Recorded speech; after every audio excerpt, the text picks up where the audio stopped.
The gravel under her knees was wet.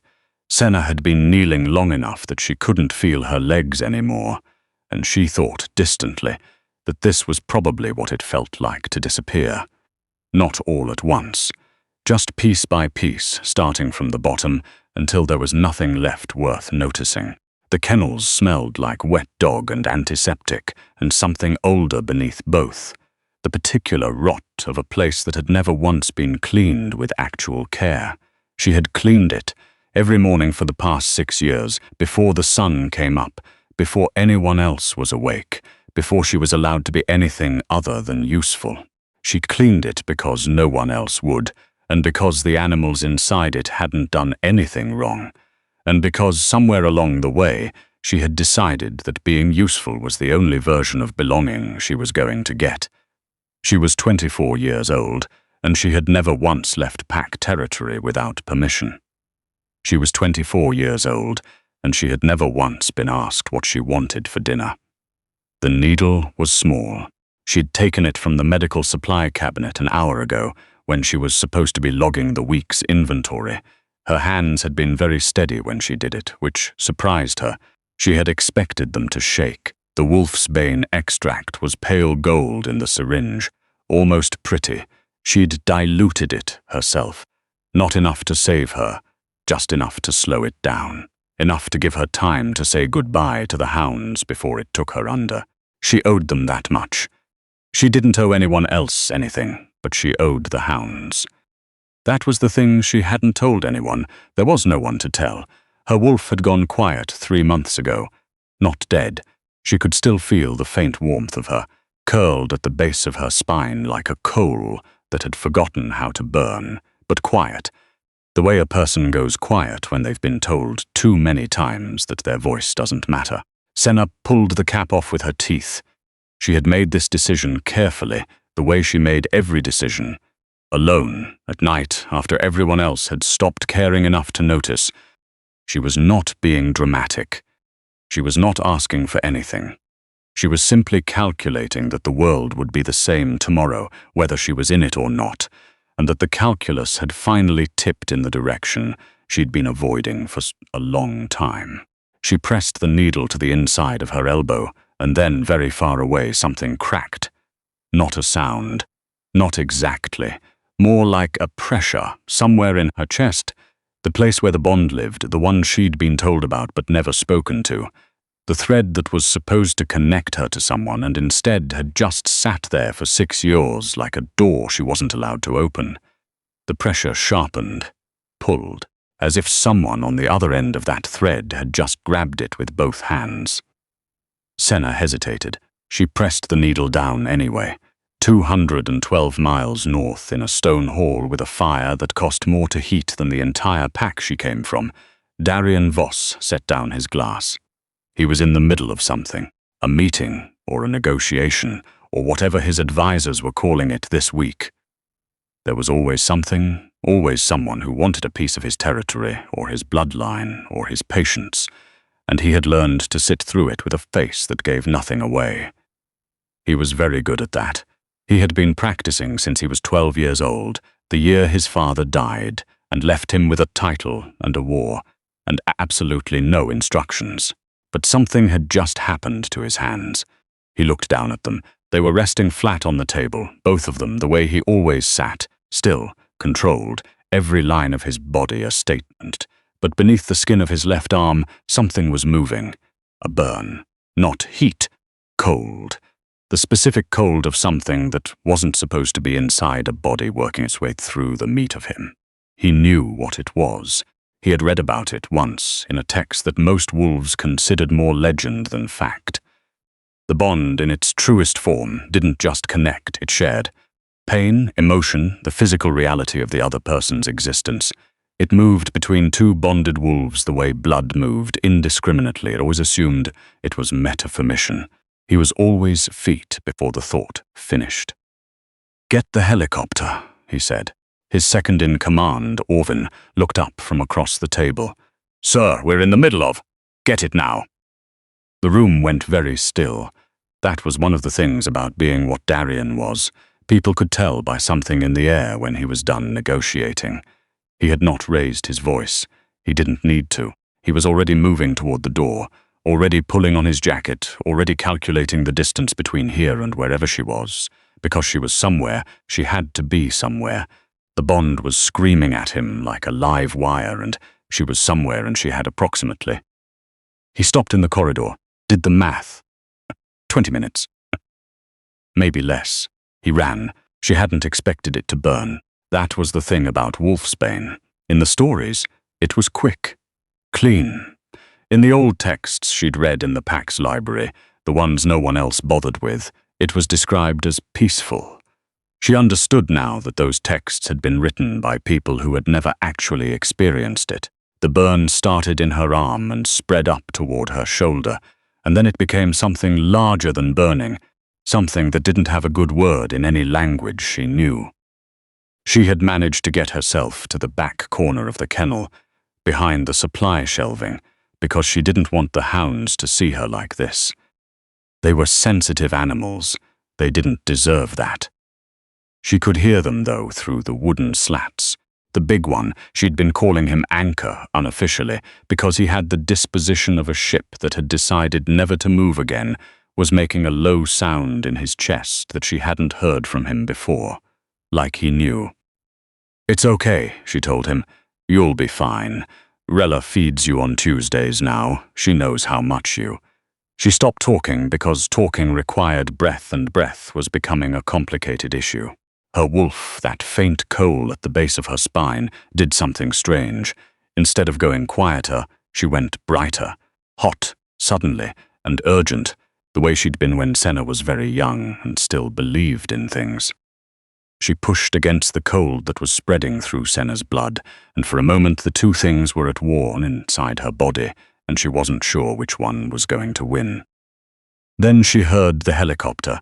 She thought she was hallucinating. That seemed like a reasonable thing for a dying brain to produce, something loud, something impossible, something arriving from the sky, like a bad metaphor. She stayed where she was. She had 20 minutes, maybe less. She was not going to spend them getting her hopes up about the sound of rotor blades that probably weren't real. The kennel door came off its hinges. Not open, off its hinges, with a sound like the building had decided to disagree with itself, and then boots on the concrete floor, and then, before she had time to process any of it, someone was kneeling in front of her in the dark, and his hands were already on her arm, finding the injection site with the kind of precision that meant he'd been looking for exactly this. She looked up. She had never seen him before in her life, but her wolf recognized him. She felt it the way you feel the sun when you've been inside for a long time, not just warmth, but the sudden, almost painful awareness that you had been cold. "Who are you?" she said, which was not what she'd planned to say, but she was dying and the rules felt different now. "Darian," he said. He had dark eyes and a face that looked like it had been arranged specifically to be unreadable, except that right now it wasn't unreadable at all. Right now it looked like someone had hit him. "I'm your mate. And I need you to stay awake for me. Can you do that?" She thought about it. "I don't know." "Try anyway," she tried, what she remembered of the helicopter. His hands. Not his face, though she would learn it later, every line of it, the particular way he went still when he was thinking hard about something. Not the men around him, though there were several grim-faced and efficient, doing things she didn't have the clarity to track. Just his hands. One pressing against the injection site with steady, constant pressure, one wrapped around her fingers, not gently, not the tentative contact of someone trying not to impose, but the grip of someone who had made a decision and was not going to be talked out of it. She had never once, in 24 years, had someone hold her hand like they meant it. She cried. She didn't mean to.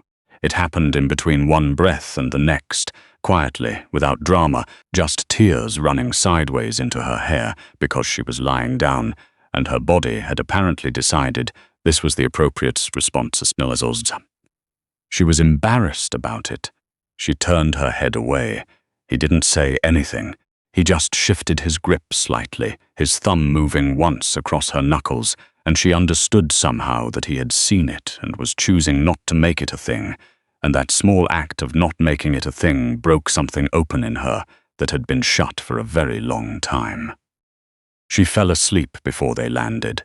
She woke up in a room that had a ceiling she didn't recognize. That was her first indication that something had changed, because she had been looking at the same water-stained ceiling above her pack bunk for 6 years, and she had every crack memorized.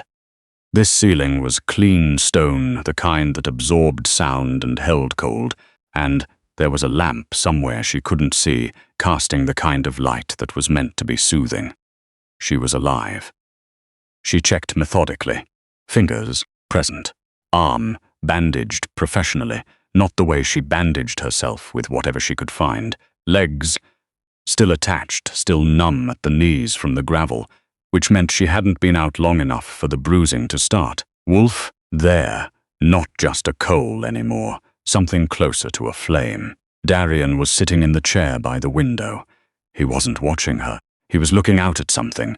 She couldn't see what. The light was wrong. With his elbows on his knees and his hands loose between them, the most unguarded she would ever see him outside of sleep. He looked tired in a way that went all the way down. "You came," she said. Her voice came out rough. He turned. Something shifted in his expression. Relief. Maybe, though she wasn't yet fluent in the language of his face. "You're awake. You came," she said again, because she needed to understand it. "I didn't call you. I don't even know how you found the bond." He stood slowly, crossed to the edge of the bed but stayed standing, giving her space. When the wolf's bane entered your blood, I felt it. Not what it was at first, just cold. And then I knew." She stared at him. "You felt it, yes. You were 200 miles away and you felt my pain, 212. He said it without inflection, like it was data, like it was the most natural thing in the world to have been tracking that number precisely. "I have felt everything, Senna. Every morning when you got up before dawn, every time you were hungry and didn't say anything, I thought." He stopped. His jaw tightened. "I thought you were being kept from me deliberately. I didn't know you didn't know." She sat up. Her arm protested. She sat up anyway. "Didn't know what? That I was looking for you." The room was very quiet. "The pack was told," he continued, and his voice was perfectly controlled now, the way she would learn it got when he was keeping something in check. 3 years ago, they received formal notification that their pack had a bond match with the High Alpha King's bloodline, and that you were to be given safe passage to present yourself at court, if you chose. The Alpha was supposed to inform you. Senna heard him say all of that. She counted, slowly, in her head. She had turned 21 3 years ago. She had spent her 21st birthday cleaning the kennel floor. She remembered it specifically because one of the hounds had eaten something wrong, and she'd been up until 3 in the morning making sure he was going to be okay. And when she finally lay down in her bunk, she had thought, another year. She had thought it the way she thought everything in those days, as a door closing, a thing that was over, another year of being exactly what everyone expected her to be. Nobody had told her. They had received the notification. They had decided, the Alpha and whoever he consulted, that a bond match with the High Alpha King was too significant a disruption to their arrangement, that she was more useful where she was, that a cleaner and a kennel worker and a girl who never asked for anything was too valuable to send away, that they would simply not tell her. "How long?" she said. "The notification was sent 4 months after your 21st birthday." He paused. "I have been looking for you for 2.5 years. She said nothing. She thought about the cold linoleum. She thought about the needle. She thought about the decision she had made, carefully and alone in the dark. And she thought about all the things she would have taken with her, all the things she had thought no one would miss. And she thought about this man who had been 212 miles away, feeling the cold of the poison move through her veins. "I want to meet them," she said finally. The Alpha. And whoever he told. Darian looked at her for a long moment. "That can be arranged. I want to be there when you do it." Something moved across his face. Not surprise, more like recognition. "Yes," he said. Of course, she looked down at her bandaged arm. Her wolf was steady now, warm, pressing up against the inside of her ribs like something that had finally found the right temperature. She was still angry. She was going to be angry for a long time. But underneath the anger was something she didn't have a word for yet, something that felt, distantly and cautiously, like the first morning of something new. "I don't know what I want yet," she said. "From you. I need you to know that." "I know." He sat back down, not in the chair, on the edge of the bed, carefully, leaving a full foot of space between them, asking without asking. "We can go slowly," she considered him. The dark eyes, the face that was trying hard to be composed and not entirely succeeding, the hands that had held on for 212 miles and hadn't once let go. "Okay," she said, "slowly." The Alpha's name was Gorvith, and he had held his position for 22 years. And when they walked into his meeting hall 3 days later, Senna, still bruised on her knees, with Darian at her left and 6 of his people at their backs, Gorvith looked at her the way he always had, like she was inventory. He stopped doing that very quickly. She had spent 3 days preparing what she wanted to say. She had written some of it down, crossed out most of it, started over. In the end, she didn't need the notes. She stood in the center of that hall and she listed, quietly and without drama, the specific things that had been done. The notification, the decision, the 3 years. She listed the names of everyone who had known, because Darian's people had found them. The Alpha's enforcer, the record keeper, the Alpha's mate who had apparently suggested it would simplify things. She listed the mornings and the kennel floors and the years of work done without recognition or compensation or a single evening that had felt like it belonged to her. She wasn't doing it for them. She was doing it for herself, for the 24-year-old who had knelt on wet gravel and decided it wasn't worth it. She was doing it to make it real, to say out loud that it had happened, because there is a particular kind of pain that lives in silence, and the only way to kill it is to make noise. When she finished, the hall was very quiet. Gorvith said, "I can explain." "I know you can," she said. "It doesn't matter." It was Darian who spoke after that. She had asked him not to do it for her, and he hadn't. He'd stood exactly where she'd put him, witness only, until she was done. But now he spoke, and his voice was the one that made rooms go still, and what he said was not dramatic and not ceremonial. It was administrative, territory adjustments. Pack standing revocation, financial restitution calculated to the month, formal documentation filed with the High Council that morning. He had prepared all of it before she woke up. She found that out later when she asked. He said simply that he had needed something to do with his hands, while he waited to see if she was going to be okay, and that making sure the people who had done this to her faced appropriate consequence was the most useful thing he could think of.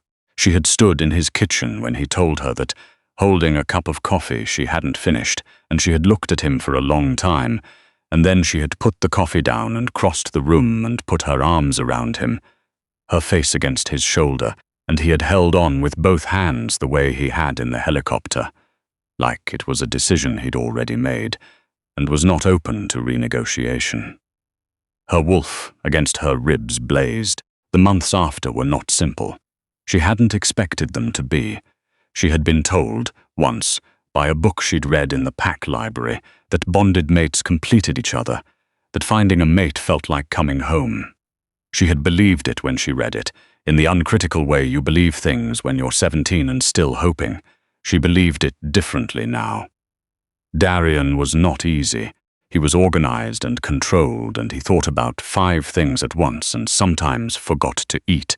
And he kept his feelings folded down in the same place. He kept everything he didn't know what to do with, and she had to learn how to find him in there. It took time. He had spent years holding a territory together alone, and the habit of alone ran deep. She wasn't easy either. She had spent 6 years making herself smaller, and the process of growing back was neither comfortable nor graceful. There were mornings she still woke up in a panic about being too much, taking up too much space, wanting too much. There were days she worked too long and forgot to stop. because stopping had never been safe before, and her body hadn't gotten the message yet that things had changed. They figured it out together. She started a clinic, not the Pax clinic, not borrowed space in someone else's building, her own on the edge of Darian's territory where the tree line started and the nearest town was 20 minutes by road. She treated wolves and dogs, and one memorable Tuesday, a fox that a child had brought in wrapped in a bath towel, certain it was dying. It was not dying, it was deeply annoyed. She sent it back into the woods and the child cried, and she sat with him in the gravel for 20 minutes until he decided it was going to be okay. She thought about that a lot, sitting in the gravel until something decided it was going to be okay. She and Darian ran together sometimes in the early mornings before the territory woke up. Wolf form, out past the tree line, through the places where the frost still sat on the grass in September. His wolf was larger than she'd expected, dark-coated and fast in a way that looked effortless, and hers was the pale grey she'd always been, the colour of ash, the colour she used to think was forgettable. He ran beside her like it was the only place he wanted to be. She was not forgettable. She had always suspected that in her best moments in the dark places she didn't let anyone see.